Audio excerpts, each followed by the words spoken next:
Welcome to the worst of the best podcast. You wanted the best. Well, they didn't freaking make it!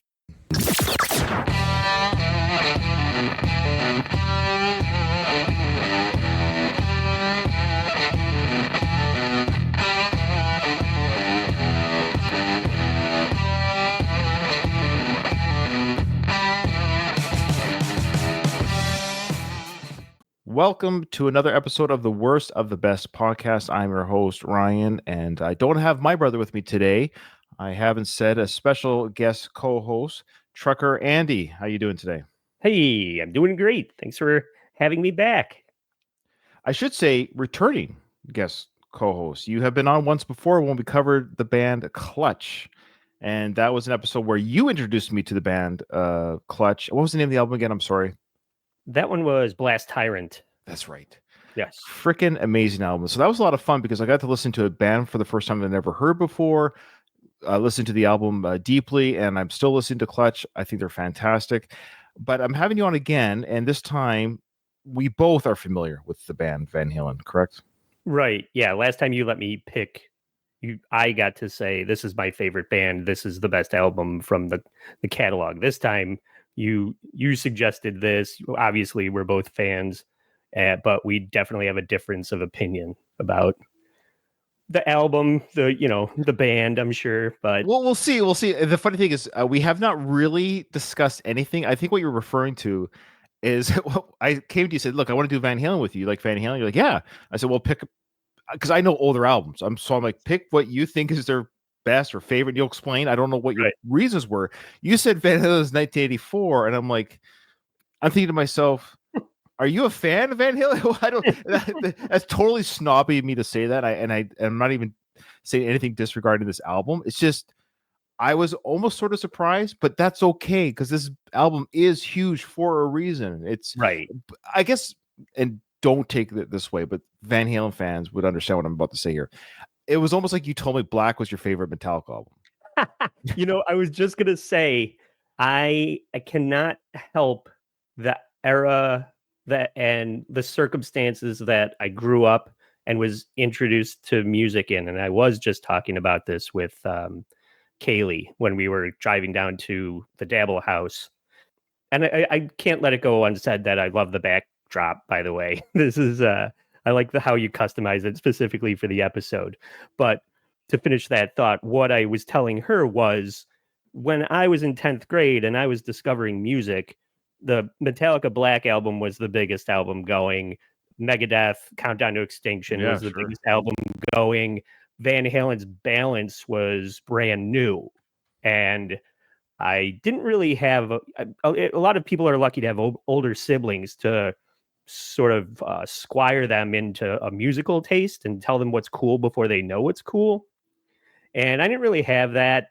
I found it in like some friends' older siblings and things like that. So when you turn on MTV in high school and nothing else matters is number one, it's like, okay, I guess this is what's cool.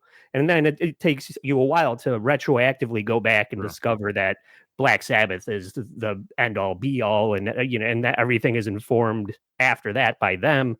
Yeah, that's my opinion. But to that end, it's just like, okay, this is kind of the Van Halen album that I discovered first. Okay.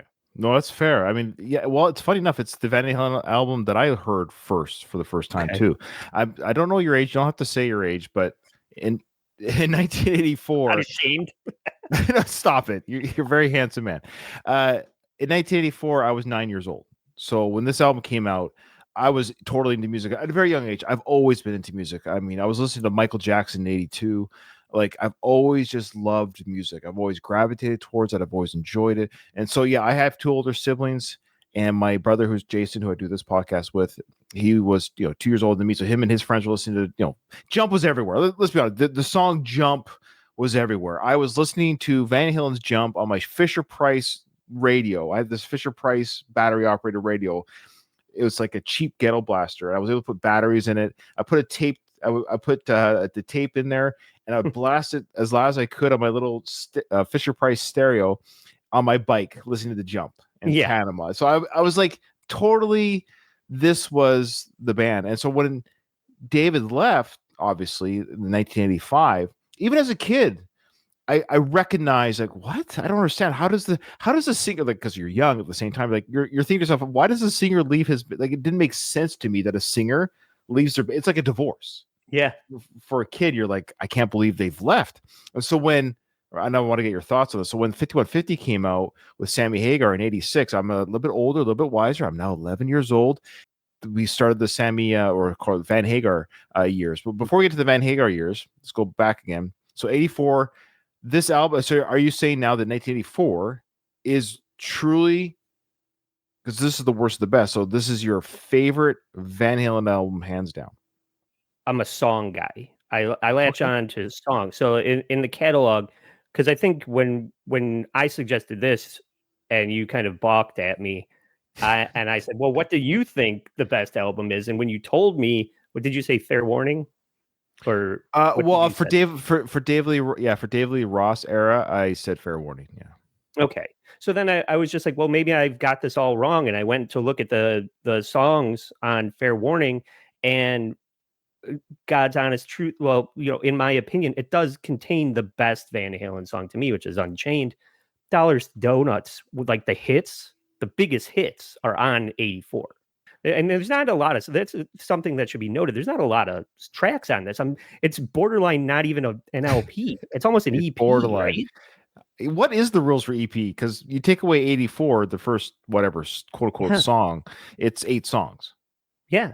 So that's like borderline. That must be borderline. I think in this day and age, that wouldn't even qualify as an LP. Yeah, and they did have shorter albums. I say their artists and bands had shorter albums back then, but they'd also release things more frequently, to be fair. For example, like they released their debut album 78, and then just over a year later in 79, they're releasing Van Halen 2. Then 1980, Woman Children First, and 81, Fair Warning. 80. So if you think about it, they release an album a year.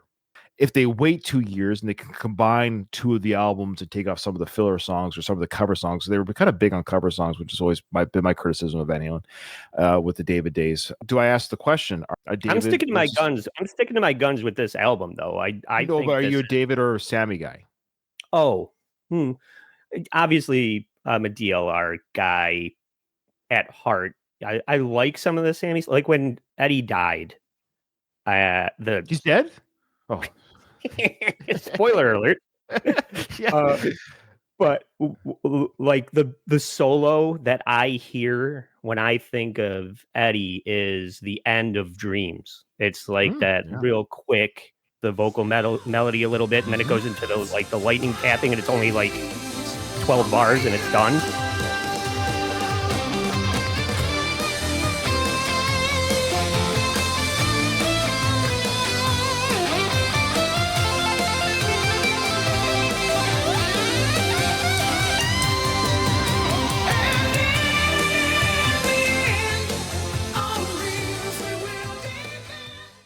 That solo is like the quintessential Eddie solo to me. So I'm not saying that there's not value in the Van Hagar years, but when I think of Van Halen, I think I have to include David Lee Roth in it. Yeah.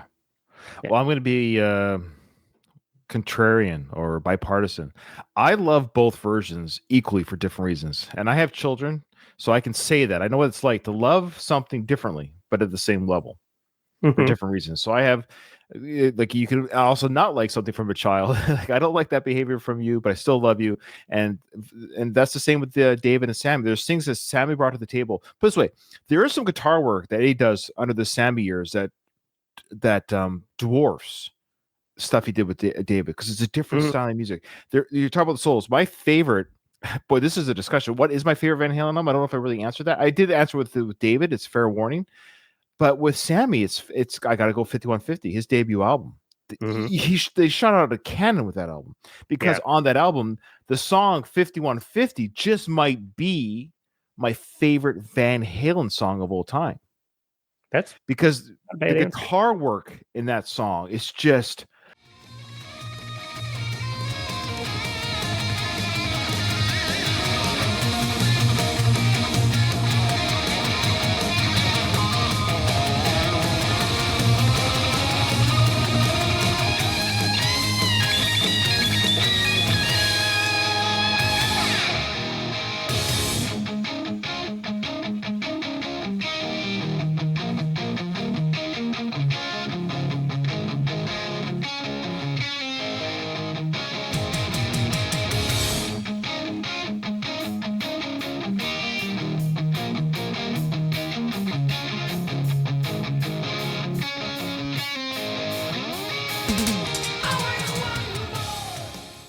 I can listen to that riff over and I just don't tire of it. So this is what makes Van Halen kind of complicated, is because people get really wrapped up in who's singing. It doesn't matter to some degree. Sorry, Gary. Uh, but I think Sammy drove Eddie to compose some incredible melodic and or hard rocking riffs that were both commercially successful and really amazing tonal sounds. And this is a different tone that I'm not a music guy. I don't play any instruments. So this is just me being a nerd about listening to music. But there's sounds that Eddie does on the Sammy years that he doesn't make those sounds, whatever that effect that he uses. It's a different Eddie. And that's what you'd almost have to argue. Do you like? So I think it's fun to enjoy both. It's chocolate and vanilla. Just enjoy both. Yeah. People, and I didn't mean to put you on the spot by choosing because or trick you, because I enjoy both. I like chocolate, I like vanilla, and I guess Gary is, I don't know, a little small scoop of strawberry somewhere in there. Have you seen any of the Gary live stuff though that he did with the band? I am pretty sure Like on YouTube that I saw them the one time they came to town when the new album went to was the out. show. Yeah, I'm pretty sure I saw it live, and it was very forgettable. Oh, geez. It's too bad because Gary's a really great guy. Like, he's actually genuinely a nice guy. He's a good person. There's no, I can't slander anything about him. He had an impossible role to fill. Like, how do you you're kind of a bad fit for Van Halen when people are asking for Sammy back. Like, that's the. Well, I was, to your point about 5150 being so great. They were in '86. I watched some kind of like top 10 1986 where they're on MTV. It was like, I like to go back to Glory Days things and watch cartoon or like toy commercials from the 70s and just whatever was on The Price is Right in the 80s and things like that. So I was watching the top 10 countdown on MTV from 1986, and it was Van Halen's coming out with this, and that now here's the follow-up track, and David Lee Roth is showing up with Steve Vai, and they're just trying to upstage each other. And it was pretty entertaining to watch that kind of rivalry play out surrounding a lot of people's favorite bands and hear the trash talk in the media. And you can, as a person consuming those products, say, well, I like this, I like what he did there. And comparing Steve Vai to Eddie Van Halen, that's a very interesting conversation to have, especially surrounding the breakup of a band like that. Well, no, and I will say this: I like by far David's solo stuff versus Sammy's. Yeah, I would agree with that. I don't really, I can't drive 55 is like the only thing I would know by that, and it's whatever. Leave it. Take it or leave it. I'll leave it. I don't really know. Tricky. Yeah. I think this is where it gets tricky. I think this is why people kind of say David's the better frontman for the band, because David was a better solo artist in that he's a better rock and roll guy. Like, come on, the Red Rocker. I mean, what kind of nickname is that? Come on. I know.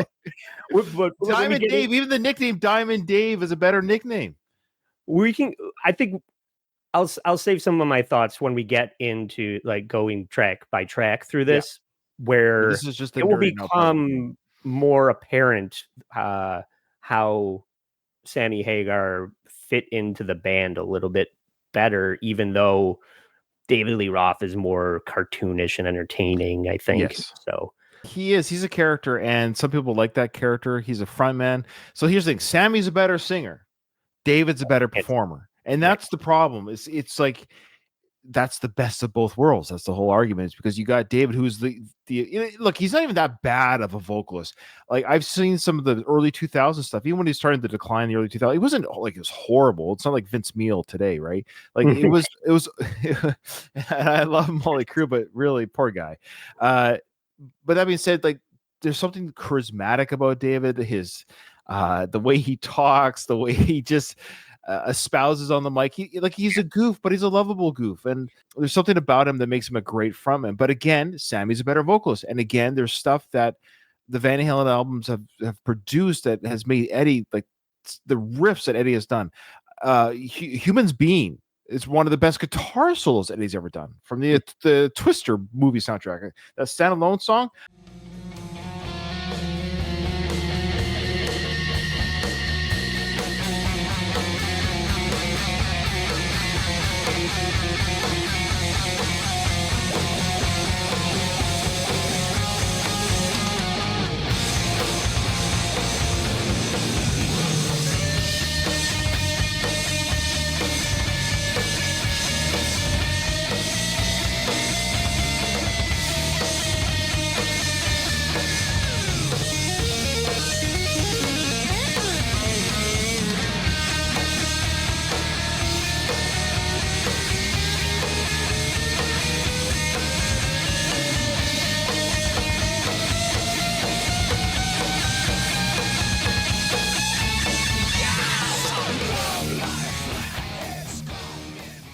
I'll go back on my iPhone or whatever and to where the solo starts, listen to it like 5 times in a row. I just Is that love only that. on the soundtrack, or is that on an Yeah, album? then on compilations and stuff. It's not on a studio album. Oh, yeah. I was gonna say I don't really know. I'm gonna have to go find that. Okay, I will give it to you. And I understand. So people, before you add us in the comments, I am a huge Van Halen fan. So I will say, like, I own all their albums. When David announced that they were reunited, I geeked out. Like, I absolutely geeked out. And I saw them in 2008 with David, and again in 2012. And when I saw them in 2012, I took my 2 oldest sons. I said, look, I even told them at the time, they were like, what age were they? 13 years ago. So they were in the early teens. I said to them, look, David doesn't sound like the albums anymore. Like, it just doesn't, but you're just there to see Eddie. And that's why I try to impose, like, we're listening to some great rock and roll. And of course, Eddie, and it was Wolfgang at the time for both concerts. Unfortunately, it was Wolfgang. I love Wolfgang, but I haven't seen Anthony live of all the people. Actually, the one concert I did see, funny enough, I saw the one tour. Remember back in the day, it was early 2000s when David and Sammy toured together? Yeah. I saw that tour. Wow. I've never seen Dave live. Okay, so I've seen Dave live 3 times, but that's awesome. Anthony, I saw Michael Anthony. Sorry, Michael Anthony. I said Anthony Hall because that's the actor. I saw Michael Anthony with Sammy because he performed with, not with David. Funny enough, I believe he performed with Sammy at that. Chickenfoot. Yeah, with that. Yeah, I never saw Chickenfoot, but when they did the solo, like they did their solo acts together. So Sammy sang Sammy Hagar stuff. Or sorry, Van Hagar stuff, and David sang his stuff, and mixed with. It was kind of an interesting tour because Sammy did his solo stuff plus his Van Hagar stuff with Michael Anthony playing bass and doing background vocals, and David's band did David Lee Roth Van Halen stuff with his solo stuff, like just like Paradise and things like that. So it's kind of a Paradise. Yeah, it's a great song. So, anyways, all that being said, I've seen every Van Halen member live at some point, but in different. Anyways, I love the band. I love the music, and they have sold. I don't know their exact number. A better podcast host would have the number ready, but I'm looking at their Wikipedia page with each album. Every album's like diamond, platinum. This album, 84 is diamond, and I think it's the debut album and this in 1984 are the top selling albums. But I wanted to back up to the way that people perceive David Lee Roth in the band. I've always equated him to Homer Simpson, where you want to spend an hour, 90 minutes watching him be ridiculous, but to be on tour with that guy and have to deal with him on a daily basis, it just has to be exhausting. I kind of know people like that, and you start to realize that why the band broke up. It's a very good point. And Eddie and Alex, they are. I've read a couple of the biographies on the band. Very interesting band dynamics and the early days. I haven't listened to or read Alex's brothers book yet. I've heard it's very good. I don't know if you've heard about that biography they did. It's not very long. He just came out with it last year, I think. And apparently he stops when David leaves the band. He doesn't even cover the Sammy years. Yeah. It's a big FU to Sammy, which is weird. He said rock and roll ended with David leaving or something like that. I know it's weird. There's such weird, bro. Like, again, and what's funny is you hear about Eddie just butting heads with Sammy and David to some degree, and I can get butting heads with, like you're saying, with David Lee Roth because of just he's such a clown, and the egos won't fit in the same arena, But Sammy does seem much more level-headed. I read his biography too, by the way. It was a great read. He seems like a more level-headed, even-keeled guy, but even him and Eddie. So the common denominator does seem to be Eddie, and I think it was alcohol too, of course. But when you see them or see him live on stage, there's something so infectious about Eddie's smile. Mm-hmm.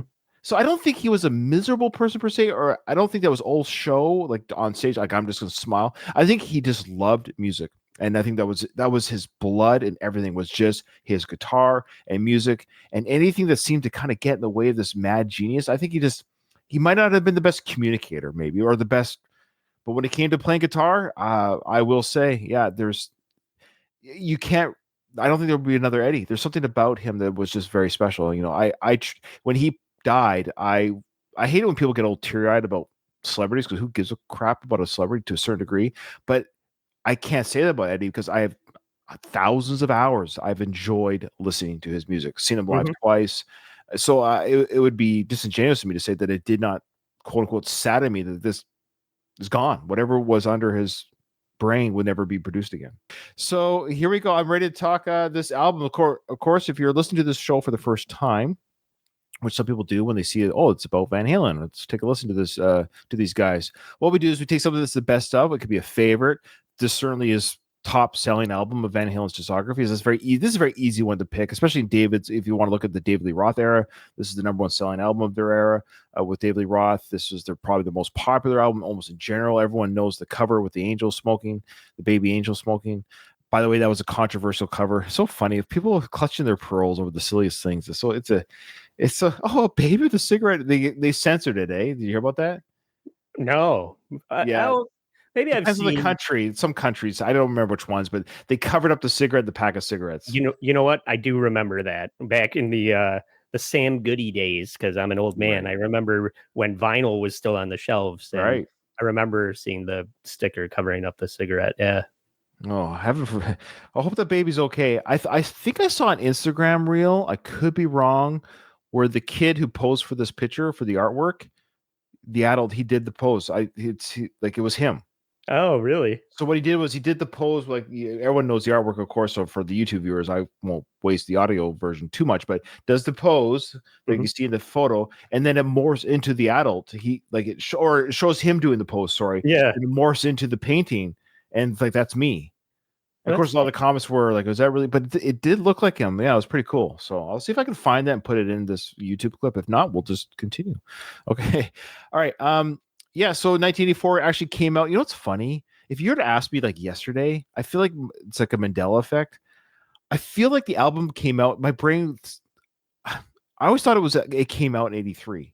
And I thought it was always odd that it was called 84. Yeah. And hopefully I'm not the only one listening to this episode where people are like, Ryan, you're an idiot. It came out in 84. That's why it's called 1984. But I feel like it was based on the book 1984. And I'm not sure if it is or not. If it literally just called it 1984 because that's the year it came out. Do you know of any real history on the why it's called 1984 other than that was the year it was released?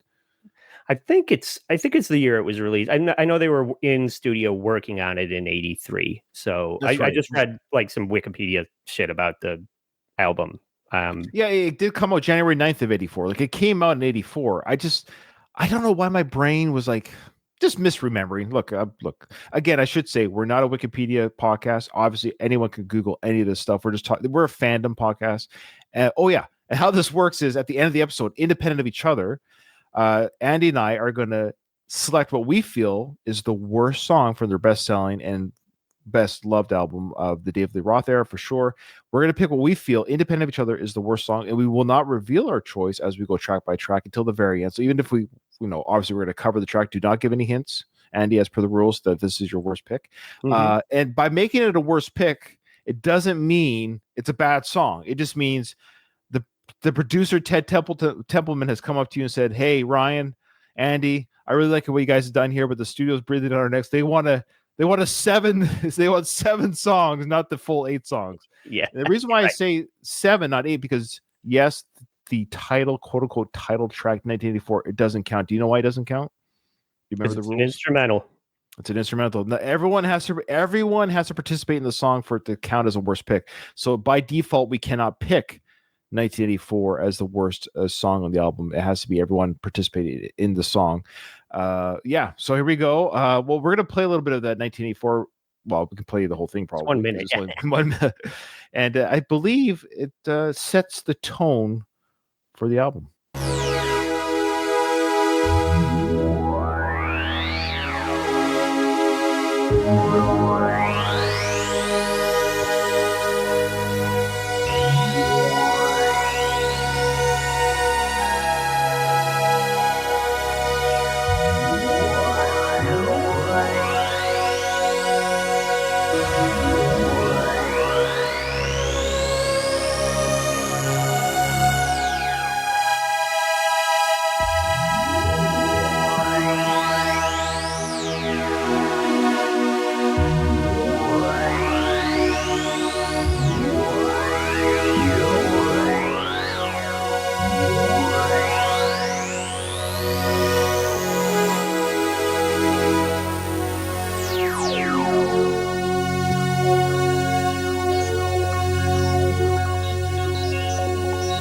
those little like almost like space age kind of sound effects going on in the background there at the very end. R2D2 shows up at the end. Well, yeah, this did come out during the Return of the Jedi, I think, in the 83 Return of the Jedi. So what's your thoughts of the kind of the opening motif to this album? I already mentioned that Dreams, I have a soft spot for that, and I feel like the key changes in this, if you turn up the BPMs to the same tempo as Dreams, that those notes are in there. You can almost hear it as a precursor to that song that would be created years later. There's a couple of things like where it swells. Maybe it's just whatever one section of there, but it's reminiscent of that to me. So I enjoy that, and I feel like I have a general opinion about Eddie's introduction of the synthesizer into the band, and it's divisive, but I think I'm going to save those thoughts for later. Okay, sure. Okay. I'm all the same. I'm same page as you. This definitely adds this. It's definitely an 80s sound, and that's not a bad thing, but this is definitely early 80s. 83 came out in 84. But that whole, I say sci-fi, but you had it just seemed to be that was a time of movies back then, from The Last Starfighter to Tron, and it was just that was arcade games, Galaga, Space Invaders. Like this was a very 80s kind of synth sound. It's funny because again, I've read these books and I'm a nerd, but what I mean by nerd is I love the band, but every like song and what happened behind the scenes I'm not sure about, but I understand that David seemed to be not quite on board regarding keyboards. He was the rock and roll guy. That's why a lot of people are David fans, because he really was about like, just give me guitar, I don't want to hear keyboards. That's why Sammy has a lot more keyboard stuff, from Dreams to Mine Oh Mine has like even that keyboard bass. Right Now, of course, is heavy on the keyboards. So but I find that ironic because David Lee Roth, he leaned into it with of course, just like Paradise had a bunch of keyboards. So I don't know what it seems like that was part of the reason why he left the band, as my understanding was creative differences. And I think it was the direction that Eddie felt at the time was he wanted more keyboards in the songs. Yeah, you got to look at this through the eyes of an artist like Eddie Van Halen, who has taken the guitar, innovated it, and mastered it.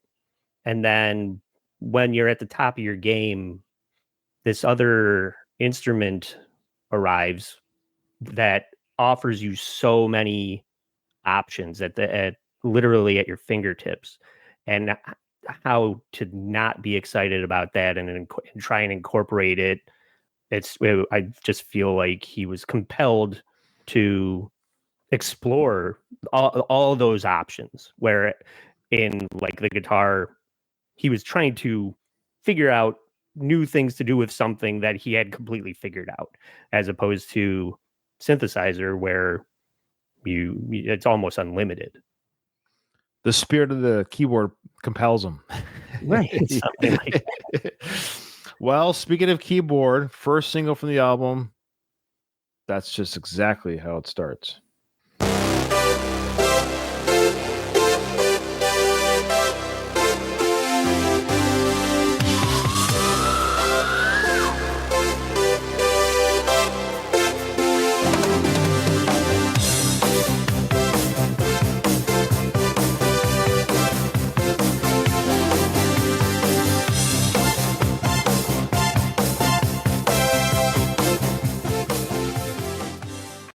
We're watching the music video as we're doing this for our audio listeners. I don't hear any guitar being played, but we see Eddie playing a guitar. Is there actual guitar? I know there is a riff that they do play live, but I'm even listening to it now. Like, is that a synth guitar riff, or is that really guitar that's going in the background with the keyboard?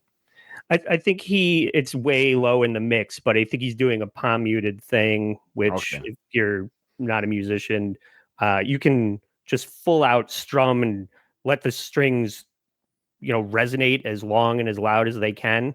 But what he's doing there is he's laying the side of his hand on the strings to mute them. So you get more of a chug, chug, chug, chug. And it's called palm muting, and it keeps the guitar quieter and lower and more staccato as opposed to resonating. So I think he's just laying something underneath to round out the sound, but he's letting the keyboards for sure do all the heavy lifting in the beginning of the song. Yeah, and the title track 1984 is definitely, it's meant to bleed in a little bit into, because we've got the keyboard heavy jump right away. That's the idea. I mean, the radio's never played it this way, but when you listen to this on your LP at the time, that's how you played it. You played that intro, you know the keyboards are coming. And yeah, I would say this was a revolutionary sound for 1984 for a rock and roll bands that came, they did Unchained and all those other Running with the Devil, these very hard rocking songs. And so for them to come out with a song that has a very synth poppy sound at the beginning, I was too young to know what the chatter was at the time. There was no message boards or Reddit in 1984, but I'd be curious and wondering if fans who are, this is their 6th studio album, so they're deep in Van Halen fandom at this time. I wonder what teenager, some 17-year-old punk listens to this, goes, what are they doing? Do you think this album was divisive with Van Halen fans? Made the same way Metallica with the original, with the first albums, they'd come out with Enter Sandman. I know there was scuttlebutt about that at the time because I was a teenager then. Do you think there was that same kind of divisiveness with fans at this time? 100%. And I was equating it to when Bob Dylan went electric. But everybody wanted Dylan to be the troubadour, acoustic, poet guy. And when he went full electric, I don't know if you saw the movie, a lot of people had a problem with it. And a lot of people thought it wasn't the same. It's just not the same anymore. And I think that a lot of people felt that way about this album because they start the album out like this. And this was an opinion I was going to save, but since we're right here with it, if they had selected a different song, maybe when we get to, I'll say what I thought. Sure. The first track on this album should have been. If you put this atmospheric 1984 keyboard thing at the beginning of side B, the B, in the middle of the album, and you don't bash people over the head with it. You don't come out with Jump and say, well, the sound is completely, it's just a different band now, guys. It's going to be keyboards and nothing but keyboards. I think a lot of people felt like that. Was this the first single that they came out with too? Yeah. So this is essentially track 1 and first single that dropped. Yeah. And it's a monster hit, but I feel like huge. Everybody that loved the first 4 or 5 albums before this felt like these two, the way opening the album like this was too much of a departure. I think a lot of people have strong opinions about Jump specifically, but to me, it's classic. Some songs wear out their welcome, and I don't really think I've heard Jump a million times, and it just always kind of puts you in a good mood. If you're having a bad day, put on Jump, and you'll probably feel a little bit better about things. But that's just me, though. Oh, it's a fun song, but you're right. If you were to play this song to someone who's never heard of Van Halen before or anything from them, and say, "Hey, I got a new band for you. I want you to check out here's a song from them." You're like, "Okay, this is cool," and then we'll get to other songs on this album where, this is the outlier. There's no other. Well, there's one other song. There's of the other 7 remaining. There's only one other song that might fit with this one on an album, but the other ones are pretty much now sort of standard Van Halen. So this is a bit of an outlier. So is that good or is that bad? Will that make my worst pick? I don't know. Stand by, folks. Though. I mean, I can't help but like the song. This is sort of their Enter Sandman. I keep using Metallica because it's a band that everyone knows whether you like them or not. Enter Sandman is one of my least listened to Metallica songs. They're one of my favorite bands of all time, top 5. I've seen them live 6 times, 7 times you include that. I did their back-to-back last tour, their 2-night show. So I've seen them live 7 times, and I really do enjoy them. I don't care that they're people that don't like them. I'm a fan. I don't care. I enjoy them.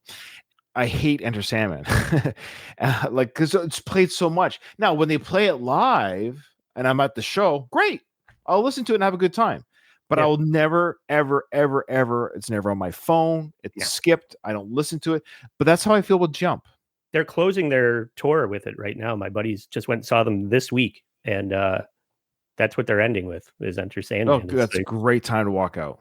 Perfect. Get to the car before. Sorry, that's fantastic. So I mean, Jump, I feel the same way about like I said, I saw Van Halen with David Lee Roth in 08 and 2012. Yeah, when the play was fun. It's nostalgic. It's fun. The 08 show, David Lee Roth was walking around with a freaking a huge overinflated microphone that he used for a penis. It was his it was bigger than he was. He was walking around with it. I got some old grainy potato footage of it. I'll send it to you. It's horrible. So it's crazy how much phones have come along since 08. Yeah. It's like this grainy potato footage of that show, but I'll send you a link later so you can see what I'm talking about. What a fucking hack! What a hack bit! He's crazy though. He's crazy. That is not the idea. Okay, so we all know the song. I won't bore everyone with it. Like, yeah, if you don't know Jump, I don't even know why you're listening to this episode. But as per what we do on the show, I like to showcase when applicable the solos that come with each song, no matter the band. So here we go. In a song where people are upset about how much keyboards are in it, you have to say, well, he's gonna serve you up the guitar part that you're wishing would be in the song. Yeah. And it's coming. And it's a good one. Jump!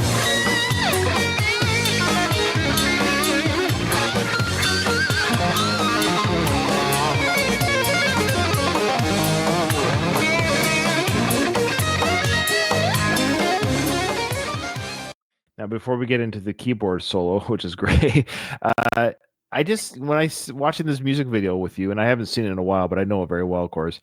But just seeing Eddie smile like that, like breaks your heart a little bit, you know?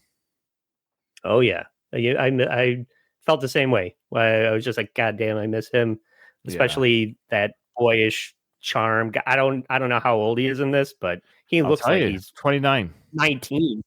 Yeah, he's 29. Yeah, he looks 19. No. Well, you think about how much they've accomplished, how much they accomplished at that young age. This is their 6th album. They haven't hit 30 yet. The older I get, I start realizing how young some of our favorite artists were. You know, when they did albums. Again, Metallica, they were 18 when they did Kill 'Em All. Yeah, that's fucking nuts. That got recorded right near here too, where I live. 80. Boy, people are gonna. I think 82 was entered. Sorry, it was Kill 'Em All was 82. Kill 'Em All. Yeah. That is weird. That was only 2 years before this. That is wow.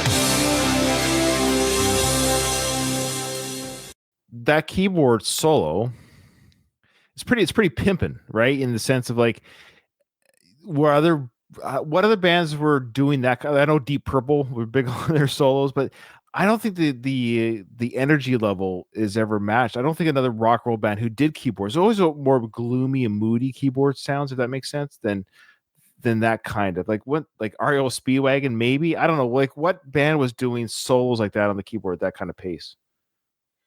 That's a good point. Typically, you'll see maybe a keyboard player that he's got like this style, like a traditional organ with a synth, with a piano, and they're going back and forth and playing one part over here. You know, you see it with the Dead, you see it with Toto, some of these other bands that have maybe like more accomplished keyboard players. And here's Eddie, who's trying to just do something different. He's trying to master a new instrument, basically.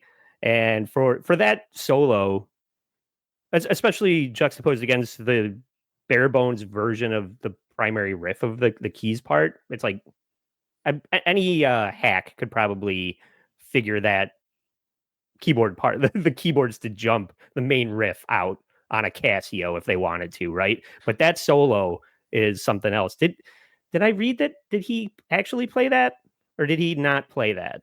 I think that might be That's him in I'm the not studio. sure that No, he, that's him.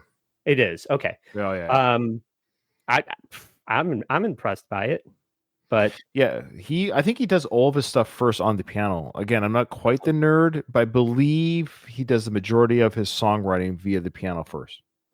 that's that tracks, because I know a lot of people that are very versatile and they can play everything. And it That's all him. goes He back to the plays fact that they learned on keys. Keys translates to almost every other instrument. So you That's have right. this framework of how notes and musicianship works when you study piano. So anybody that's thinking about getting into music, just start with keyboards and you're going to end up being able to play everything if you stick with it long enough. But I believe that's what their dad did. I think he was a piano player, if I remember correctly. And so the idea was that Eddie literally lived under the piano. So he played piano first, if I remember correctly. So he was literally he's actually a very well, you can see he's an accomplished piano player first, but I believe Eddie also plays everything, drums included. He does play everything. In fact, there's tracks out there of him plays bass, everything. Like he doesn't need the band that he has, but he has the band that he has. He's just that good. He's not a bad singer. yeah, he sings a lot of these backups on here. But yeah, that's right. So for backing vocals, of course, it's Michael, which is we love his high vocal work that he does. Great stuff. Love it. Kicks back in. Okay. Oh, I was gonna say, of course, David, when you watch this video, him doing his drop kicks, roundhouses, splits, and stuff. That's what makes him like the Red Rocker ain't doing that stuff. This is the showman stuff. He's a showman. Yeah. All right. Okay. So now we've got that synth pop out of the way. Van Halen's like, don't worry, guys. We know how our bread was buttered in the early days. We understand. We get it. Don't worry. Unless you're worried as you listen to this album for the first time, this song comes on.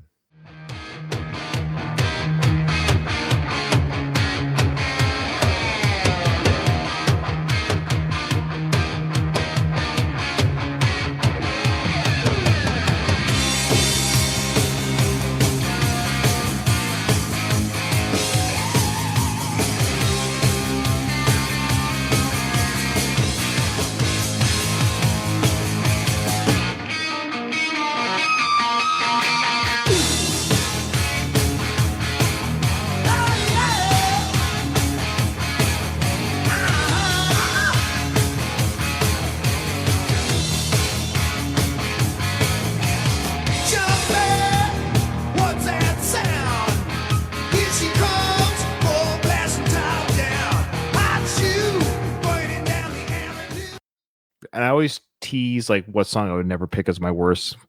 There's just no way that anyone in the right of mind would ever pick Panama as their worst pick on an album. On this album, any album. It's impossible. You couldn't be a Van Halen fan. I could even, no, I'm not saying Jump is a pick of mine. I'm not saying, but I could see people, purists or music files saying, blah, blah, the keyboard. Blah. I get it. I can almost see the argument for Jump, overplayed, whatever it might be. But Panama has that riff at the beginning that you cannot tire. How do you tire of the drum and the bass and the whole way that song kicks off? It's just a song that never deteriorates over time. What do you think? I agree. I would put it in maybe top 5 Van Halen songs ever. Sure. Easily one of the best on this album. That little pick through the pre-chorus with the harmonics that he picks through right before the where it's just the guitar, everything drops out and he picks that out and then it kicks into the chorus. Iconic, amazing.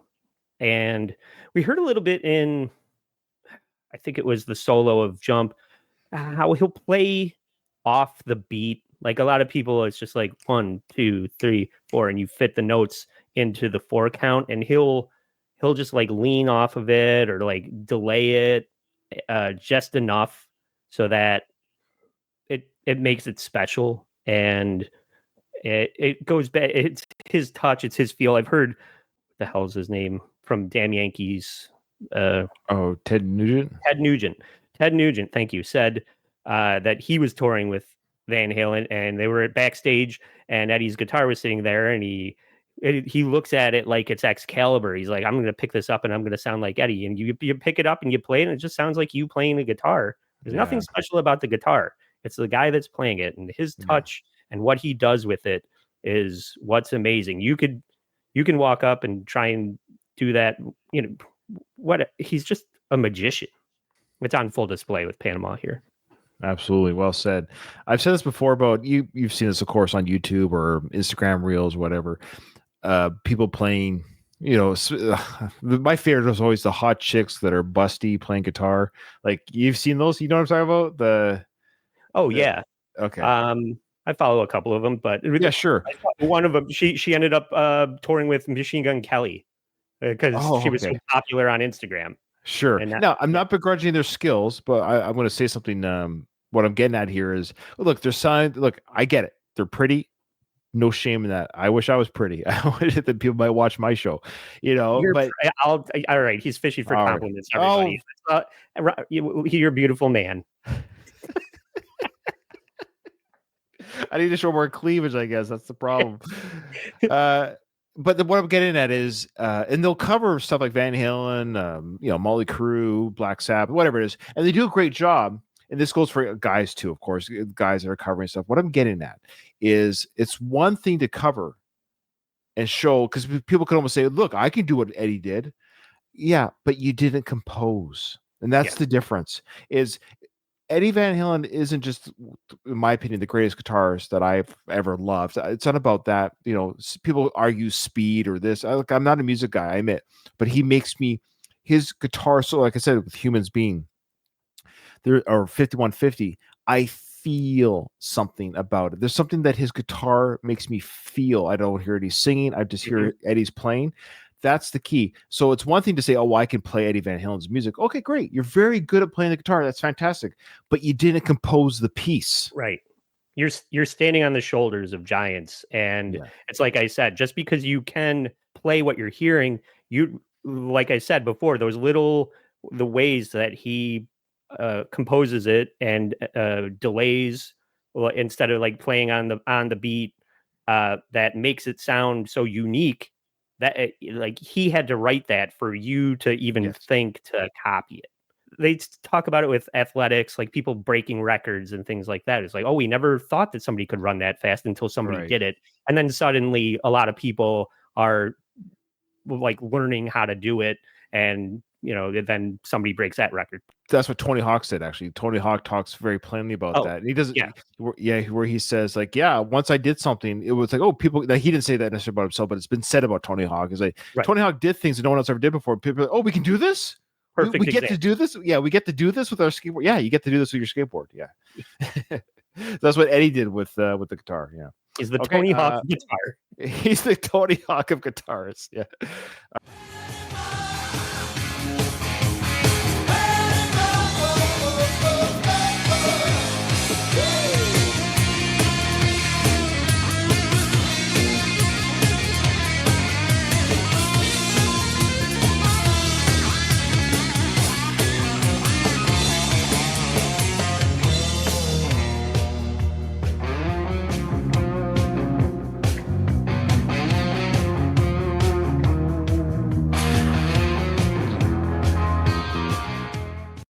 Now, sorry, we got the music video.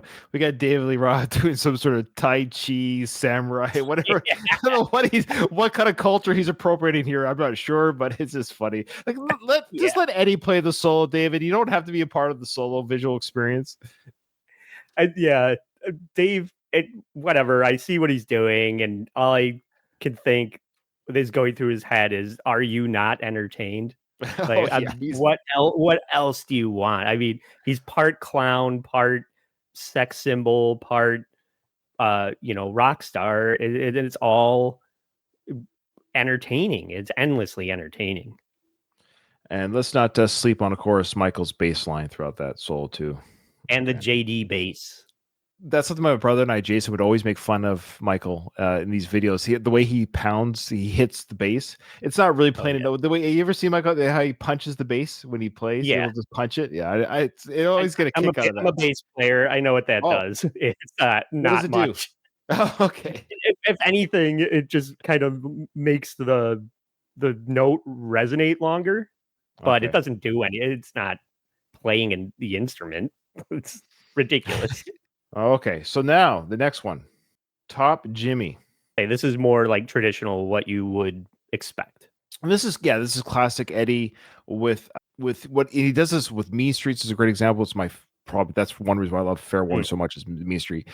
Is he plays this intro to the song that isn't the song. It's like, oh, I'm just gonna play the guitar for you a little bit. That's what Eddie's so good at. He does it. That's Eddie. He does it through multiple songs, of course. I'm not saying the same thing. The people that are Van Halen fans know this, of course. But that's what we love about Eddie. He'll play a piece before the music, before the song starts. So that's what he's doing here. He's like, oh, imagine this.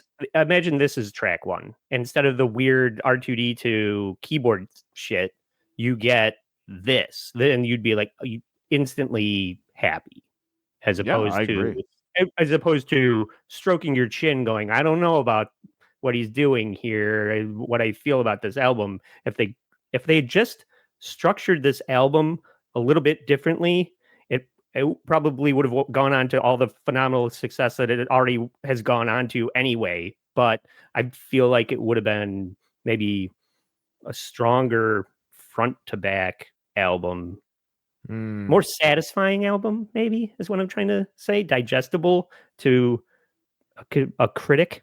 Yeah, maybe if they ended with Jump, that would have been an interesting choice. Yeah. No. I should have said too, Panama was their third single, by the way. It was not their second, despite a lot of people thinking it was actually their third single. Without looking, do you know what their second single was without looking? I already looked, so I'm not going to say. Okay, that's fine. I'd forgotten. Every time I see it on Wikipedia when we get to the song, I often forget it was a single, let alone that it was the second single, which we'll talk about when we get there. Okay, so we go with this. Yeah.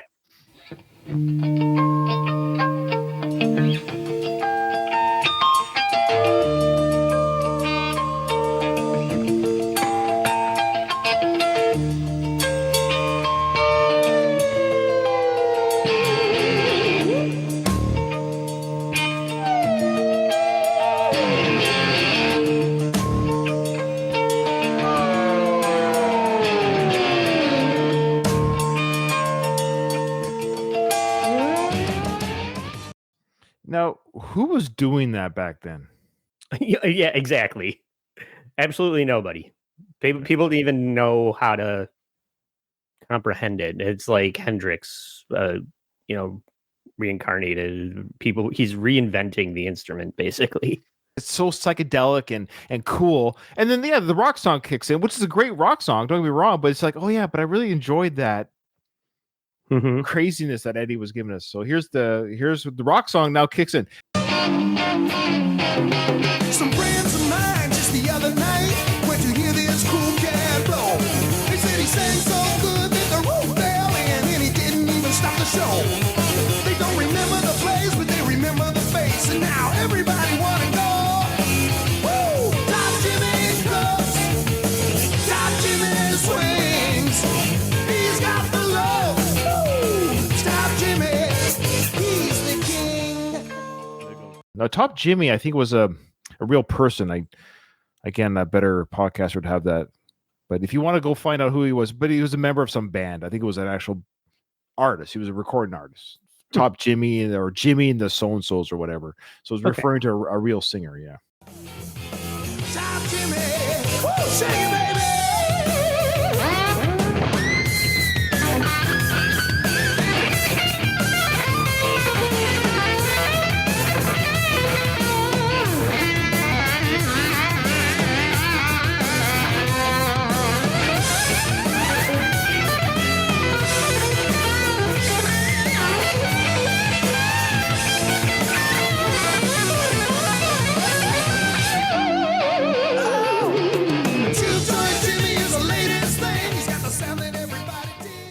Again, guitar solos back then, they didn't sound like this. It was as Eddie played them. I mean, it's not conventional. I don't know. I'm not a music guy, so I don't know what you call that, but it doesn't have a conventional feel to it. Right. And what I was hearing in there during the verse, Dave will sing something and then he'll throw in that busy, like flourish part, which sounds like something that like Buckethead heard and go, oh, I'm just going to make every song sound like that. But it's way down in the mix. It's kind of subtle. And then he gets to this solo that feels like drunken master. We all know that he had an alcohol problem, and I feel like a lot of his writing was done into a tape recorder late at night after he just finished a bottle of Jack, and it almost sounds like he's playing drunk, and then he just took that recording and plussed it up like in the studio when he was sober, because it sounds like he's like it sounds like you're just like drunk staggering out of a bar on some of those parts, which is unique. It's his own thing, it's his own style, but I never really thought about that, maybe how, because he did used to say that he, like, alcohol was his creative juices. Like, he felt like he was dependent on it. He couldn't write without it. And when you listen to that solo, it does sound like a drunk guy's playing the guitar. So Top Jimmy was a tribute to James Paul Consek. He was the lead singer for the band Top Jimmy and the Rhythm Pigs. Okay. Yeah, people find inspiration there. I guess Jump was based on the news story that DLR saw about a guy that was trying to decide if he should jump off a building and kill himself. Go ahead and jump. Go ahead and jump. Might as well jump. Yeah. I love that. And it's interesting that it was off of Skyscraper, which is the name of the album from his second solo album, I think. Right. Yeah, Skyscraper. Yeah. All right. Drop Dead Legs is the next track, and it ends side one. Are you a legs guy? Do you like legs on the woman? Yeah, definitely. The gams. Yeah.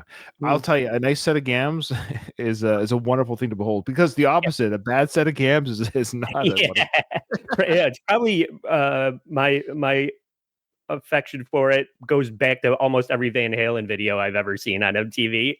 California Girls, or let's David Lee Roth and California Girls. Yeah, as a young 12-year-old, it was okay. All right, drop Dead Legs. Here we go.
Great, boy, that's such a great bluesy, dirty, and the way David says, dum, dum, dum, it's just such a great, hard blues song.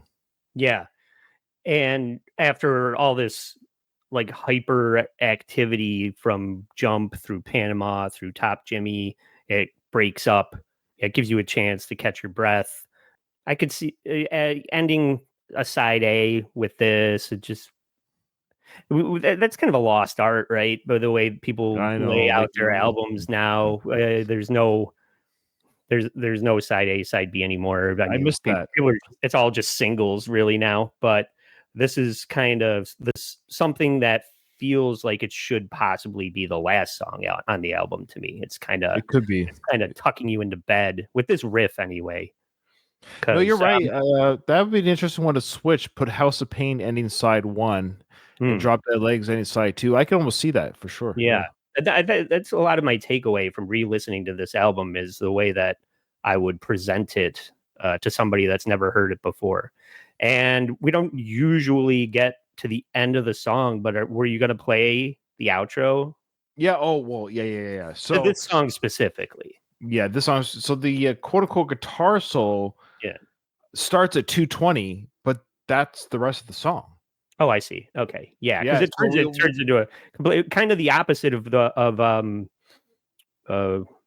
one right before. Was it Top Jimmy, Yeah. where it kind of starts with that real busy thing and then turns into a more straightforward song. This starts straightforward and turns into real busy, the best part. They save the best for last on They this do. track. And that's why I actually will go with you here, Andy. And I think you heard it here, folks. Drop Dead Legs should have been the closer to the album because the way the song closes. Yeah.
Yeah, I just love the way it outros, and I love Alex. He loves the hi-hat or whatever they're hitting there.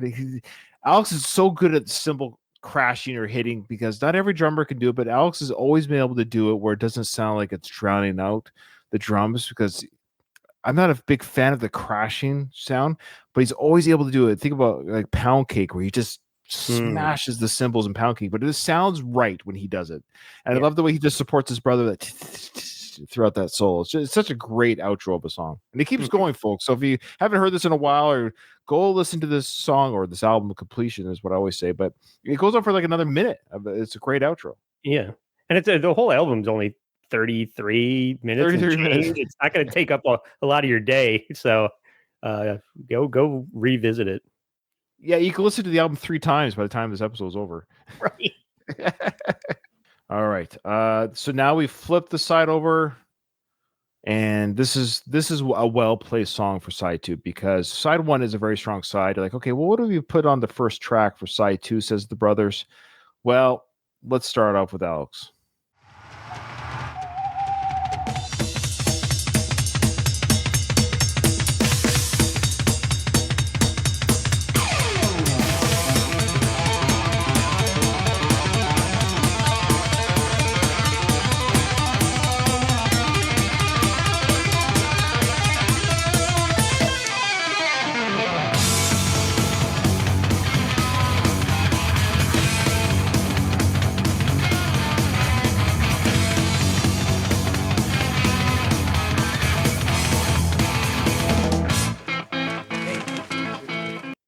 That intro is hard to beat. Yeah, the drums wise, guitar wise, I think that is a benchmark that people strive to be able to even ape it, let alone compose it. Like you were saying, who does this, and right into that hyper bluesy breakdown. It's just legendary, arguably. We were talking to Carl from WATP. Somebody said, "What's the greatest rock and roll song of all time?" Like, that's an answerable question. And Carl's answer was this song. Yeah. For it to be buried on this album is wild, because it's such a banger. It's an epic song. It is, and it's equally an epic music video. Okay, look, folks, if you this is actually a fun one to watch, like generation, what is it, Y and Z people. Oh yeah, kids react to well, teacher. Yeah, well, even like a 21-year-old today, right, reacting to this song, because now it's funny, when I watched this as a kid, it made perfect sense in '84. Of course, we have a teacher in a bikini. I know, yeah. I threw my pants out the window when I saw it. Were you ever hot for a teacher? There you go. Have you ever been hot for a teacher? Not one of my teachers. I do remember specifically there being a teacher in high school that was hands down the hot teacher, that she was a health ed teacher. I think she did end up like sleeping with one of the students, if I remember correctly. But yeah, I think everybody has one, right? Am I wrong? I did. You?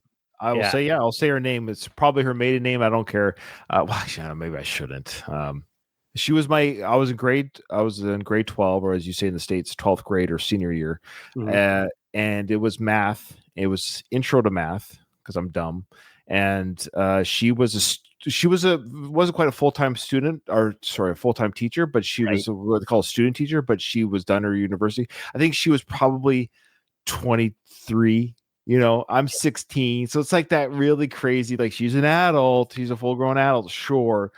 But she was, I was literally hot for, like, it was an absolute joy to sit and look at her for an hour. Absolutely. Yeah. I think she knew it. I think she knew it.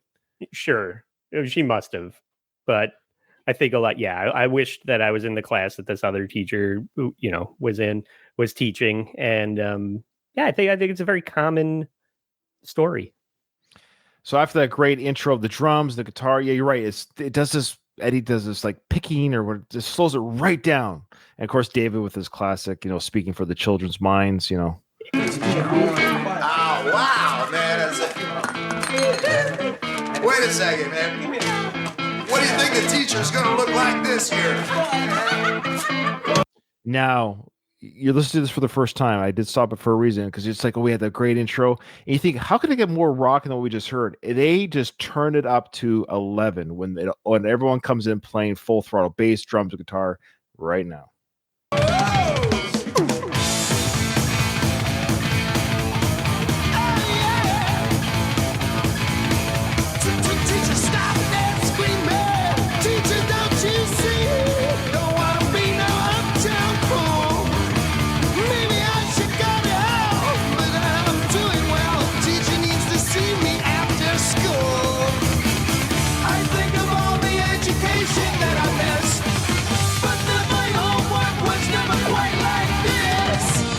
Then my homework was never quite like this.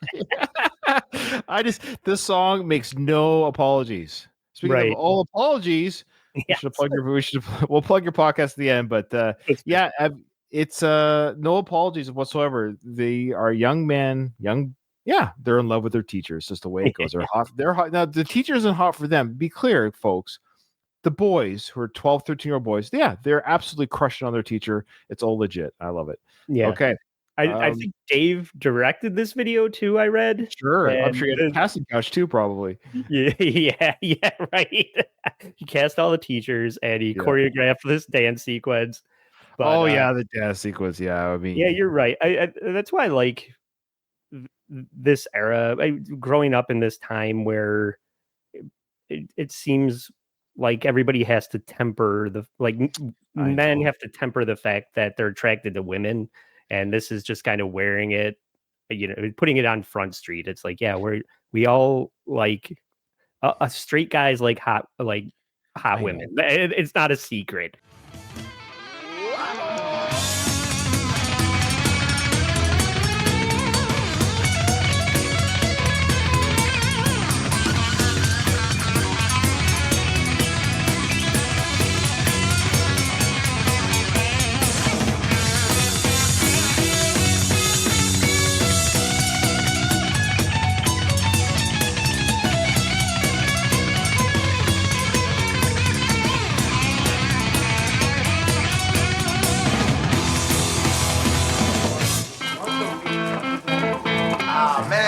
Clock is slow. Yeah, we all felt that. I feel that at work every day. I feel like the clock is slow. It goes. There you go. Everybody that was bitching about too much synthesizer on the album, you get a double wide guitar solo that is unmatched, basically. Oh, don't forget. Don't worry. The synth is coming back. Don't you worry. But you're right. We haven't listened to anything. This is why Jump is such a deceiving first song, because so far we haven't heard it again. Mm-hmm. We're song 6 now. I don't feel tardy. Oh, he's right. I don't feel tardy. Is that what he says? Yeah. like late for school, tardy. Yeah, but that's a weird thing to say because he feels like the class is dragging it. I always used to think growing up that he says, I don't feel it turning. Maybe the clock's not turning because he talked about the clock slow. Isn't that funny? I could see, I could see how you would put that together that way. Because why would he mention about being late when school's almost over? It's a weird place to put that. Yeah, I don't think it's a narrative. I think it's no. We got to break down these lyrics. This is why we're here. I love how we haven't really mentioned the lyrics of these songs. I don't think Van Halen songs are lyrical breakdown. Oh yeah, what's the hidden message behind "Drop Dead Legs"? I think it's pretty clear. I think it ties into Hot for Teacher. Yeah. So speaking of the synths, don't worry, synth lovers. Don't worry. It comes back.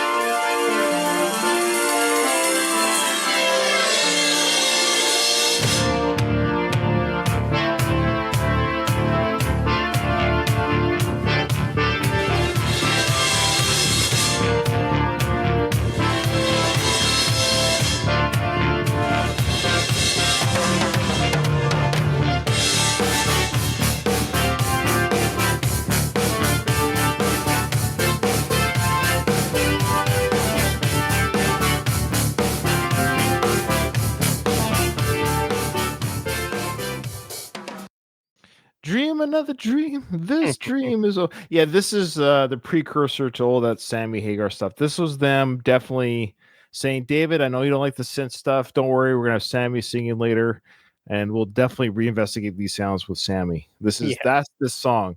Also, Miami Vice called. They want their song back. What's your thought? What's your overall thoughts with that intro to I'll Wait?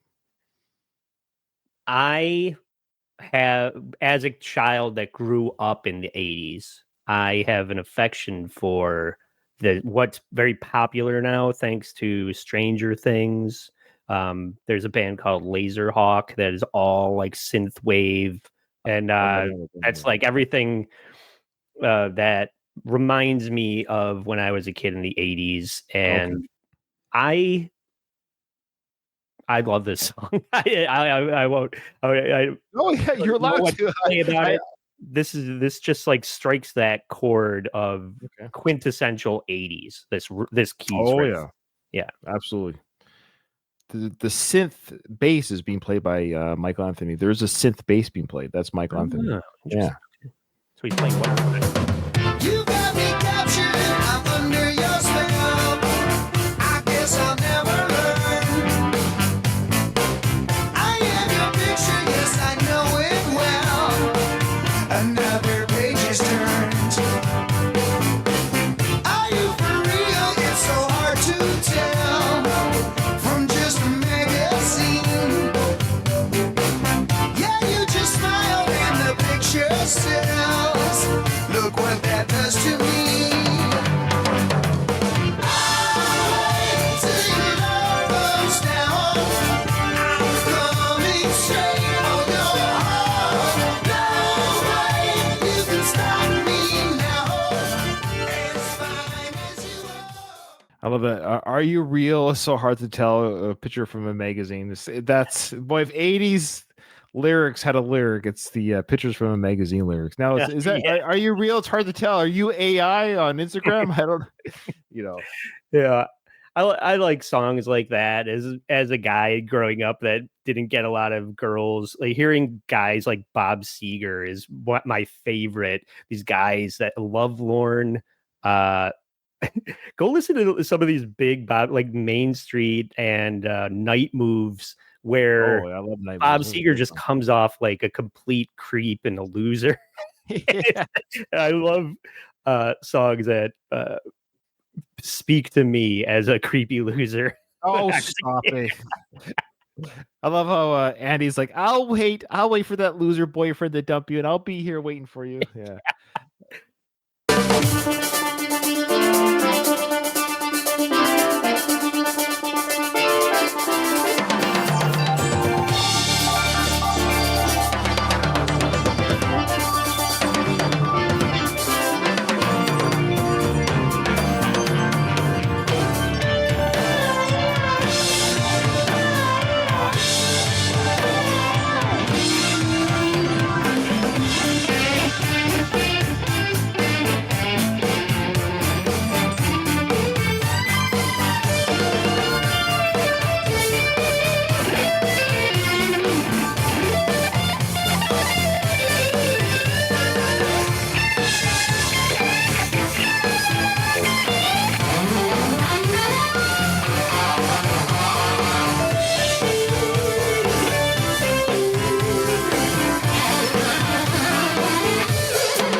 Alex, that's what I mean by the Miami Vice drums. That was very Yeah.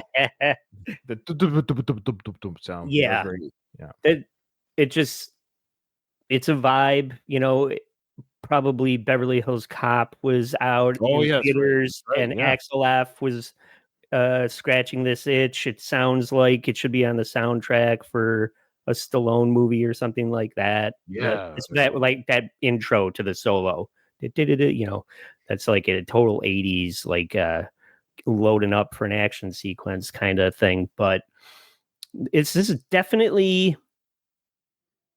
out of place on the album in a good way. I feel like it's in the right slot on the album, but it's unlike anything else on the album, really.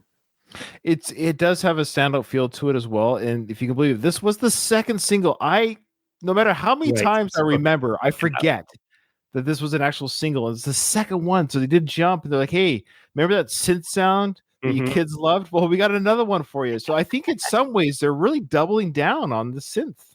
Yeah, a lot of people, Dave, and you mentioned the producer, what was his name? Ed Templeton. Yeah. Templeman. A lot of people were fighting Eddie about him insisting on including so much of the synth, and then he proved everybody, all the detractors, wrong by making these songs giant hits. And I guess possibly based on the strength of Jump, they said, well, if you like that, you're going to like this. So they kept going with it, as opposed to some of these other rockers that maybe traditional fans would have preferred, but they couldn't argue with the numbers. Like it was just, these were monster hits. Yeah, because now they're probably getting a bit of a female fan base. Again, that's what Black did for Metallica. They got a huge female fan base with Nothing Else Matters, right? Okay. So every time I go to Metallica, I bless the girlfriends and the wives that come with their guy friends, but of course, or with the guys, because when Nothing Else Matters comes on, that's when all the girls get so excited. I'm like, oh yeah, please. Yeah. And I get it, but it's butts in the seat, it's money in their pocket. I'm not begrudging Metallica for this. It's actually a great song. It's just, but I actually watch the faces of they're suffering through Battery and Four Horsemen. Then all of a sudden, Nothing Else Matters comes on. They're like, yeah, I remember when we made out to this on our second date. Yeah. Okay. So I'll Wait is Van Halen's Nothing Else Matters for this. They released kind of a ballady type song. It's the only one on the album that's sort of like this. And they were never really known for ballads. This is probably that's what I mean. This was like, hey, Sammy, we're waiting for you because David doesn't do ballads. And but boy, right. Sammy sure does. I think Dave's did a really good job with this, though. And you're right that maybe this isn't his cup of tea. And I feel like Jump was them marrying the conflict that they were having over the production of this album into something that they could both feel proud of. Eddie's insisting on having these keys in there, and it kind of Dave. I think I read something like Michael McDonald from the Doobie Brothers had to come in and help him structure Jump out. But you still get like a lot of Dave personality, where we're going to hear, I think it might even be the next song, where it feels like the song is so aggressive. Well, I guess we could talk about it when we get there, but I feel like Dave didn't know what to do with it. And there's some of these other songs where he's outclassed by the musicianship and he just doesn't have the range. Like Dave has a tool belt. He has things that in his arsenal that he can pull off, especially when he's not on stage wearing all like the glammy, like the goggles and the tight pants and doing a karate kick. None of that's on an album, right? So there's only so much he can do. And meanwhile, Dave's got the tool belt. Eddie's got a tool shed. He could do anything that you want. And he's trying to make a masterpiece, and David Lee Roth is like, well, I could go skip-a-dip-a-doo-doo. Is that good? And it's like, well, okay, like we'll make it work. So bringing in Sammy Hagar was probably like, when they made 5150, Eddie was probably over the moon to have somebody that could kind of keep up with him as a musicianship wise.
Boy, that riff that Eddie does here is such a.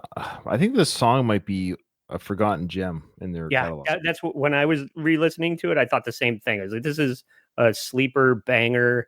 If this was track 1, nobody would have any complaints. This is, if you're sick of fucking all the other hits that are beaten into the ground, just know that Girl Gone Bad is there waiting for you to remind you how awesome Van Halen was. But to my point, when Dave comes in there, this is just these riffs and like the tempo is, it's grabbing you by the throat. And then I just feel like Dave doesn't know what to do with it. He's outclassed in the song here. You know, this is okay. I hear what you're saying. I don't totally agree. I should say I totally agree in that. I think that's what I mean about Sammy, and in that Sammy's a better musician. Yeah, he plays guitar, he composes music, and I think he pushed or allowed Eddie to compose thicker, more complicated riffs. If you go listen to Seventh Seal, if you haven't heard that one in a while, go listen to that song. You can't do Seventh Seal with David.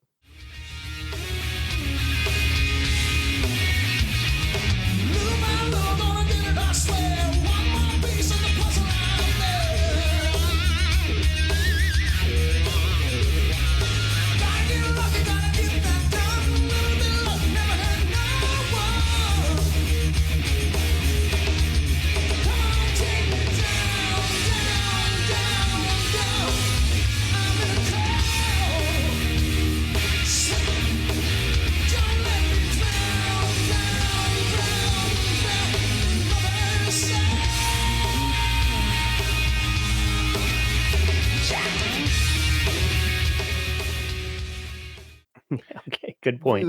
Yeah, you know what I mean? So I'm not saying, boy, this is tough. I think David's a better frontman for rock and roll, but Sammy broke or allowed Eddie to be full on Eddie, melodic riffs, complications, solos, keyboards. The playground, talk about the playground, the tools. I think Sammy said, hey, whatever you want, let's do it. And he could sing the high vocals, all that. Like, it's tough, man. I would actually have a tough time. Like, you could only listen to one catalog over the other for the rest of your life. I would have a hard time saying goodbye to some. Yeah, you couldn't. I wouldn't know how to do that. I wouldn't know how to do it either, and that's a whole other discussion for another day. Thankfully, we can do both, but both make me feel differently for different reasons. I think at the end of the day, I feel more spiritual listening to Sammy and more headbanging listening to David. So it's a question of what do you want to, what are you in the mood for? Like, Dreams is such a killer song. Like, you'll never get that with David, but it's such a beautiful composition. Like, you know what I mean? Like, I don't know what to do with that. Yeah, you're right. It's the difference between feeling it in your heart and feeling it in your groin. Yeah, there you go. Sure. Yeah. Maybe the older I get, I have more heart, less groin. I guess.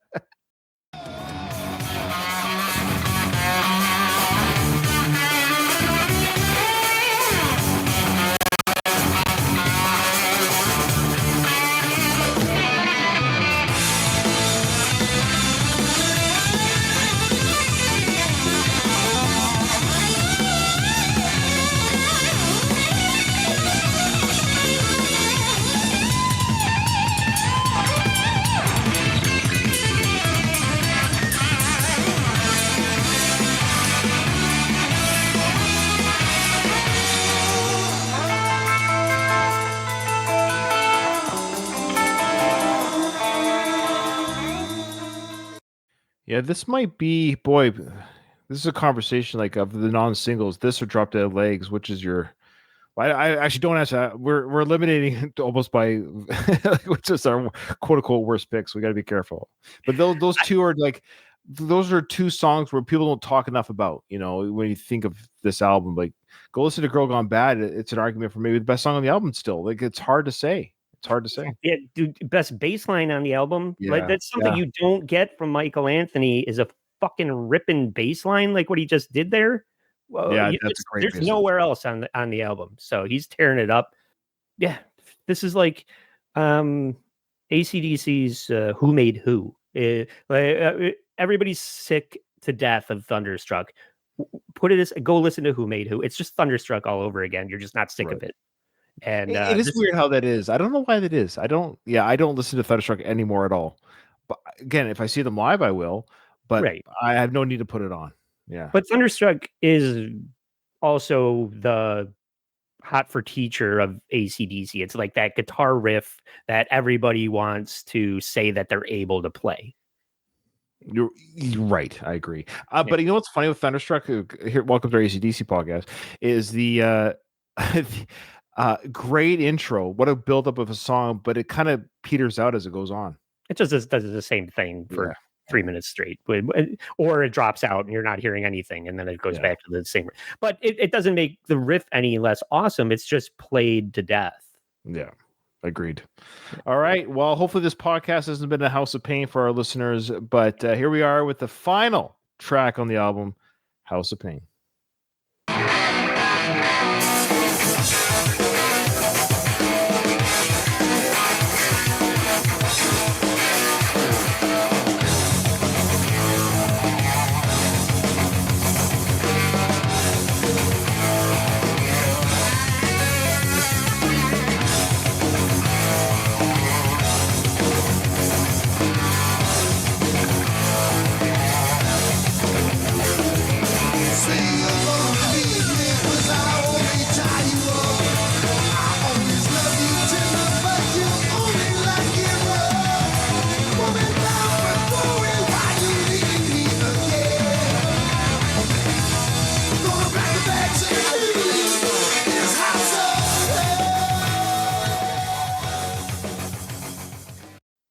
Such an odd closer.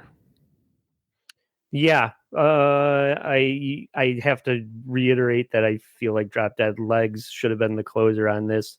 This is more when we're talking about side A's and side B's. This should like close to be the beginning of side B, or the closer to side A. This switch Drop Dead with this. Yeah. That would be a good way to rework it. Even though I want to rework the whole introduction of the album too. Right. But yeah, this isn't the best close. It's not a bad song, but Drop Dead was like, I keep trying to push up my glasses. Keep going like this and there's nothing there. But organically Drop Dead Legs feels like the closer, and this feels like a filler. Not filler, but something in the middle. This is definitely a callback to their earlier sound for sure. This is a song that could have been on Fair Warning, I think, very easily enough. Okay. In fact, I could pick a song out of that worst pick. I won't reveal it because I ever do that album, but I could put this one on there for sure. This one fits. It's a great song. It's a wicked song, but it almost doesn't fit the sound of the album.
It's actually a very, very good song. It's just an odd closer, but it's such a great kick-ass. Maybe they want you to leave on a literal high note, like you're leaving this album already. Come back and listen to Jump. Maybe that's what they wanted you to do. Because this leaves on a literal like rock and roll power outro. Yeah, it's impressive. It's a great one. I think it's a forgotten track, similar to Girl Gone Bad. I can't get over how much I really enjoyed Girl Gone Bad. But yeah, I think you're right. I have opinions about the way albums are introduced and structured. Sure. I've gone on and on another show about Men at Work's Business as Usual being something that I find very satisfying as far as like track for track and the way that the album is presented to you being one of my all-time favorite albums. So when I think about the kind of song structure of these tracks that they're giving us, well, basically they're all good. I think that they play better. They could play better than the way that they're presented to you on the album. No, it's interesting. I never even considered that would be our discussion. One of our discussion points today was the track order. I agree. It's a discombobulated track order on an incredible album. Side note, one album that comes to mind that has the perfect track order is Appetite for Destruction. Good point. And Yeah. I was thinking about Appetite when I was thinking about Drop Dead Legs, so specifically for Rocket Queen, how Rocket Queen turns into a completely different song at the end, Oh, I love arguably a better song at the end. And I think Oh yeah. Drop Dead Legs does the same thing. Yeah, good point. Okay.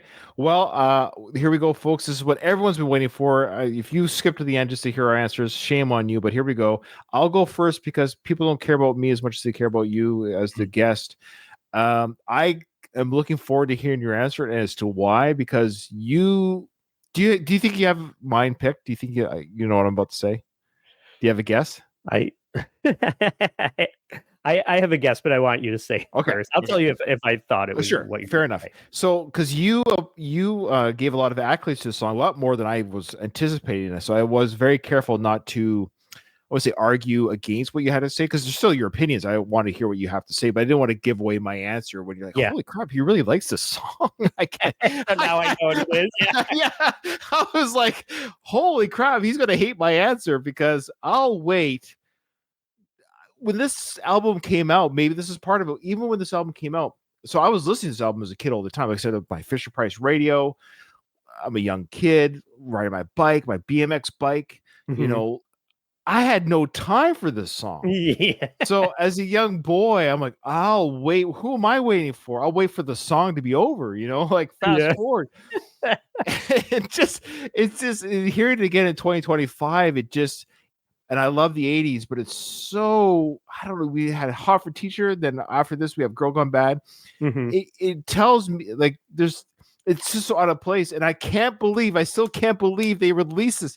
Eddie, I love you, rest in peace, buddy. But he must have just loved the synth work that he did on the song, because to make this their second single, it must have been a way just to get a female fan base in, because I'm sure that's what it did, which makes more. Look, you just doubled your sales, right? You got people buying, because now you have 12-year-old boys buying Jump. Now you got 12-year-old girls buying I'll Wait as a single. Because back in the day, people would buy singles, right? So, I don't like the way it's sung. I don't like David's the way he sings the song. I don't like the chorus. I just feel like it's kind of a boring song, and it's just it's weird. It has never grown on me. I may never after this episode, I may never listen to the song ever again. I'll die in hopefully 25 30 years, but I'll listen to every other song on this album easily again. It's just it's a tough one. So again, I love that you love it, don't get me wrong, and you're probably not alone. But not only was it the worst song on the album for me, it's easily one I'll never listen to again. So this was an easy pick for me. But even before I even started thinking about what song, I knew right away what song was going to be. Nothing can change my mind. So I'm curious, what could possibly be your worst pick? This is going to be weird. Okay. Well, I have a feeling. I have a feeling. So you were right about what you thought I was going to say. You thought no. I was going to pick out. Oh, what was your original? I thought you were going to pick a different one, because when we planned this and I brought it up, producer Chris from WATP said, "Oh well, it's Jump." Like he just like off the top of his head, he was just like, "It's obviously the worst song on that album." And I was like, "Is it? Is that monster hit that everybody knows and loves is the worst song on this album?" So does he forget I'll Wait? Does he forget I'll Wait? It kind of colored my opinion of re-listening to this. And I'll give you that I'll Wait just sounds like it's a different band, right? It's out of place on this album, but I like a lot of things that are departures on albums that give you a chance to catch your breath. But I see, and I've been struggling on saying this, whether or not this is the worst song on the album. But to your point, this is just the one that if I had to remove something off of this album that I wouldn't really care if it wasn't there or not, I have to go with Drop Dead Legs, only because Whoa. it starts like the riff of it is mundane to me, and by the time it gets to like the good stuff, I've kind of already checked out of the song. And we talked a lot about where it fits on the album, but it's just always been very forgettable to me. Wow. And I just feel like the primary riff of it is too much of a slog. If I'm really getting granular with why I'm putting it on the sideline, it's that it starts too average, and then it takes too long to get good. But that's just my opinion. How dare you? That's the whole point of the show, and I like that we have different answers for different reasons. That's what makes art and music. There actually is no wrong answers. I know. I thought we were both going to say Jump, right? I really because all the way up until the end of the episode, I was like, it's either going to be Jump or it's going to be Drop Dead Legs, and then interesting. Talking it out, that's where I arrived. I don't know if producer Chris will listen to this episode, but my response to him on that is like, I know what he's saying, and that's not a bad fact. If I'll Wait for whatever reason didn't exist on this album, and another version of Girl Gone Bad or House of Pain existed on this album, just whatever universe that was in. Yeah, Jump is, like I said, a center Sandman of this album, but I try to be objective. What I mean by that is, objectively speaking, it's not a boring song. Objectively speaking, it's a fun song. Like, you can't not listen to it you have to think about the first time listen. And even producer Chris, when he first heard the song, he didn't like it. He didn't like it. Of course, there was a young producer before he was a producer, when he was just a Chris. There was a time that he enjoyed the song. Now that's why I'll Wait is an easy pick, because I never enjoyed the song. It's never grown on me, and I've never liked it. So that's fair. Yeah, Jump, I can say objectively, of course I liked it. It's just I'm done with it, but not because it's a bad song, but I've moved on. Moved on. Yeah. I think I'll Wait. I keep trying to push up my glasses. Is it's kind of incepted into me enjoying it by top 40 radio and growing up, over the years where radio playlists were how I discovered music, as, like I said, somebody that didn't have somebody telling me what's cool. All I can do is turn on the radio and listen to what the person that's doing the radio program is telling me is cool. And I'll Wait was all over that. So I think, just because of that, it has a place in my heart. Whereas I didn't get around to owning this album forever, so these lesser played songs like Drop Dead Legs and House of Pain, I'll Wait. With the fact that they put it on the radio, probably gave it a pass for me. Yeah, for sure. That's great. Well, that's so awesome. Please, Andy, before you go, thank you so much for coming on the show and doing this with me. It's so much fun to talk to you. It's so much fun to podcast with, and tell people where they can hear your show. Thank you. Yeah, this has been so much fun. I love Van Halen. I love Ryan. Ryan was just on All Apologies podcast, where we discussed Marilyn Manson and all the crazy shit that guy's gotten up to, defying expectations of good taste and whatever, consensual sex. But we basically take a look at celebrities that are have fucked up and go on apology tours. It's very much like WATP. We just find somebody at their lowest point and kick them while they're down in a comedic way. So sure, of course, please check that out. Of course, I'm on WATP, Who Are These Podcasts, with Carl. We're going to Vegas in just a week and a half. No, 2 weeks. Hackamania in Las Vegas on May 9th and through the 12th, and you can buy tickets to that virtually at hackamania.com or .live. But and then we're going to Boston too in June. So It's crazy. for these podcasts live in Boston, June 21st. Those tickets just went on sale today. Today's Friday here, but this will come out later, so they'll definitely be on sale. So please check that out. Please check out All Apologies podcast. If you want more Ryan, he did Mel Gibson with us and Marilyn Manson. All the heavy topics. I know. Anti-Semitism and sexual assault. That was my yay me. That's so much fun to talk about. We need a level-headed guy on there to help us figure it out. I was like, oh man, hopefully I don't say anything pro, anti, or pro SA. I was like, I'm so careful. I mean, it's all jokes, so you could always just explain. And it's a show about apologies, so you could just come out and apologize. I apologize. I definitely saw a few people commenting that definitely went to check it out just because you were on. So thank you for being a guest over there. Oh, it was my pleasure, my treat. Yeah, for sure. All right. Well, thank you so much for coming on. And remember, in front of every silver lining, there's a cloud. And today for Ryan, it was I'll wait. And for Andy, remind me. Oh, yeah, drop dead leg. I still can't believe you can't believe I said that. I was about to say jump, but no, drop dead legs. Yeah.